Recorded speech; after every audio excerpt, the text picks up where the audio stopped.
कपड़े धोने वाली बहू।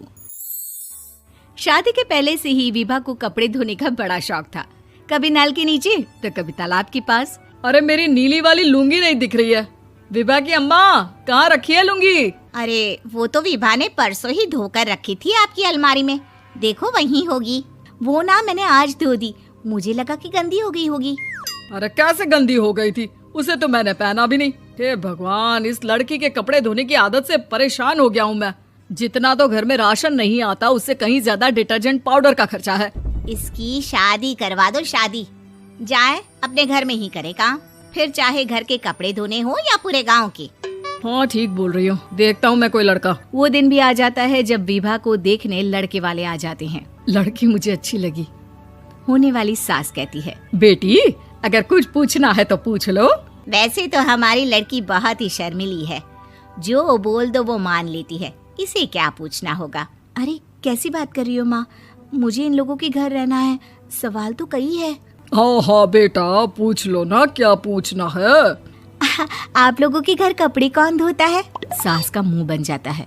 देखो, अगर तुम ये कहना चाहती हो कि तुम्हें कपड़े धोने नहीं आते तो सुन लो, कपड़े मैं ही धोती हूँ, लेकिन तुम्हारे आ जाने के बाद मैं रुमाल तक नहीं धोऊंगी। अरे चुप रहना भाग्यवान, बहू बेचारी घर आई नहीं, उसे डराना शुरू कर दिया। वो क्या है ना बिटिया, अभी तक तो ये कल्लू की माँ ही धोती थी, लेकिन अब तुम्हारे पापा तो दहेज में वॉशिंग मशीन देंगे ही। तभी विभा की माँ बोल पड़ती है, सवाल भी पूछा तो क्या। वैसे भाई साहब, मशीन की तो फिर भी कपड़े धोने की कैपेसिटी होती है। मतलब जो बिटिया दे रहे हैं ना विभा, इसे कपड़े धोने का बहुत शौक है। ये आप लोगों के क्या, आस पड़ोस गांव मोहल्ले सबके कपड़े धो दे और उफ तक ना करे। बाहर देखा नहीं आपने कितने कपड़े सूख रहे हैं? सब हमारी बिटिया ने ही तो धोए हैं। बस भी करो ना माँ, शर्म आ रही इतनी तारीफ सुनकर।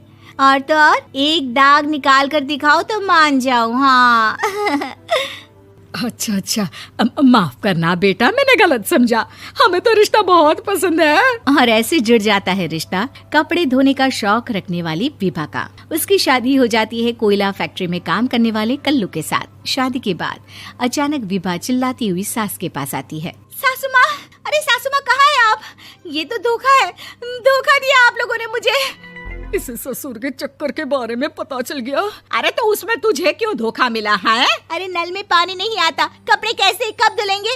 अच्छा, तू पानी नहीं आ रहा उसकी बात कर रही है। तो आपने क्या सोचा? कुछ नहीं। अच्छा, तेरी माँ ने कहा था कि कपड़े धोने का शौक है तुझे, याद आया मुझे। शौक बोलकर कपड़े धोने वाले मेरे जुनून को कम ना आके सासू माँ, कपड़ा धोना मेरा गुरूर है। तभी पति भी वहाँ आ जाता है। अभी मैंने इसे सनी देओल की फिल्म दिखाई है, उसी के डायलॉग मार रही है माँ। अच्छा सुन, साफ साफ बता रही हूँ, पानी सुबह 4 से 6 और शाम को 10 से 12 आता है, समझी? विभा टाइमिंग सुनकर हैरान हो जाती है। ये क्या भूतों का मोहल्ला है? सुबह 4 बजे उठकर कौन कपड़े धोता है? 4 बजे टंकी में पानी जाता है, फिर सारा दिन धोना ना, किसने मना किया? अरे कैसी बात कर रही हैं? 200 लीटर की टंकी में कितने कपड़े धो लूंगी मैं? सुबह ही उठ जाऊंगी मैं। अब क्या था, विभा सुबह 4 से लेकर रात के 12 बजे तक कपड़े ही धोती रहती। एक रोज सास पड़ोस से निकलकर कहीं जा रही होती है कि साथ वाली कहती है, हाँ कल्लू की माँ, जरा ये बताओ कि 2 साड़ी है, 2 ब्लाउज और एक पेटीकोट और एक नाड़े वाला लंबा कच्छा। हाँ तो? अरे तो क्या, कितना लोगी धुलाई ये बताओ। धोबन दिख रहे हैं हम क्या? हमारे पति सरकारी नौकरी से अभी रिटायर हुए हैं और बेटा सुपरवाइजर है कोयला फैक्ट्री में। धोबन समझ रखा है हमें? हाय रे कल्लू की अम्मा, माफ कर दो, वो तो मोहल्ले में यही सब बता रहे थे कि तुमने बहू को कपड़ा धुलवाने के काम में लगा दिया है। सास को पड़ोसन की बात सुनकर गुस्सा आ जाता है। वो घर पहुंचती है जहां घर के बाहर ही इतने सारे कपड़े सूख रहे होते हैं जितने कि किसी धोबन के घर पर। अरे ओ कल्लू की दुल्हन, बाहर निकल।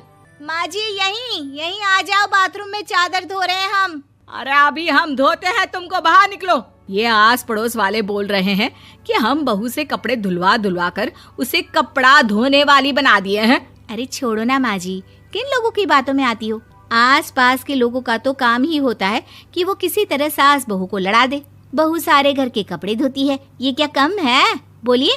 सास को भी लग जाता है कि वो बहू का ये सनकीपन नहीं छुड़वा सकती, इससे अच्छा है कि खुद ही चुप हो जाए। एक रोज सास और बहू मंदिर जाते हैं, जहाँ सास की साड़ी वहाँ खड़ी भीख मांगने वाली से मिलती है। माँ जी क्या बात है, आपकी साड़ी उस भिखारन से कितनी मिल रही है ना? हाँ हाँ देखो तो, दोनों की साड़ी मिल रही है। क्या बात है कल्लू की अम्मा, तुम खुद को तो अफसर की बीवी बताती हो और ऐसी सिंपल सी प्लेन साड़ी पहनकर घूमती हो। सिंपल और प्लेन नहीं है ये साड़ी। तो क्या सोने के धागे से फूल बने हैं? कुछ भी सासू माँ, कुछ भी। हाँ बने थे इस साड़ी में सोने के धागे से फूल। मेरे पति लेकर आए थे मद्रास से स्पेशली मेरे लिए 10,000 की। ताहे भाई साहब इस भिखारन के लिए भी सेम टू सेम साड़ी लेकर आए होंगे 10,000 की। सास उस वक्त तो कुछ नहीं कहती, लेकिन बहू के साथ घर आती है और अलमारी से एल्बम निकाल कर लाती है। ये साड़ी देख रही है, ये वही साड़ी है जिसे मैंने अभी पहना था। इस साड़ी में ये जो चमकदार फूल दिख रहे हैं ना, ये सोने के धागों से काटे गए हैं। लेकिन तू लोकल वॉशिंग मशीन ब्रश से घिस घिस कर सारे फूलों को निकाल कर साड़ी प्लेन कर दी।